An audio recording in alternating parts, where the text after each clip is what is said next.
देश भर के केंद्रीय सरकारी कर्मचारी बेसब्री से 8वें वेतन आयोग के लागू होने का इंतजार कर रहे हैं। इस आयोग के तहत कर्मचारियों के सैलरी, पेंशन और भत्तों में संशोधन किया जाएगा। ये 10 साल में सरकार एक ऐसा आयोग बनाती है जो कर्मचारियों की सैलरी, पेंशन रिवाइज करता है।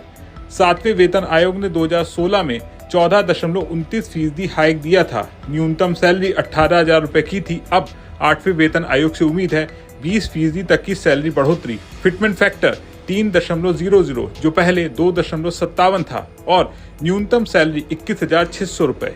ये फिटमेंट फैक्टर महंगाई, कर्मचारियों की जरूरतें और सरकार की क्षमता पर तय होता है। लगभग 50 लाख कर्मचारी और 65 लाख पेंशन धारक इससे फायदा लेंगे। खास बात यह है ये 1 जनवरी 2026 से लागू होगा, यानी 2026 के बजट में। अब आपको बताते हैं 8वें वेतन आयोग पर सरकार का बड़ा अपडेट क्या है। दरअसल सरकार ने कंफर्म किया है 8वां वेतन आयोग जल्द गठित होगा। मीडिया रिपोर्ट्स के मुताबिक केंद्रीय राज्य मंत्री जितेंद्र सिंह ने कर्मचारी यूनियंस को भरोसा दिलाया है। रिपोर्ट्स के मुताबिक जनवरी 2025 में पीएम नरेंद्र मोदी ने कैबिनेट में इसे मंजूरी दी थी।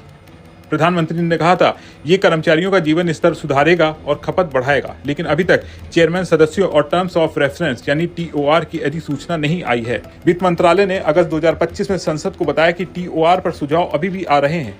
जनवरी-फरवरी 2025 में इनपुट मांगे गए थे।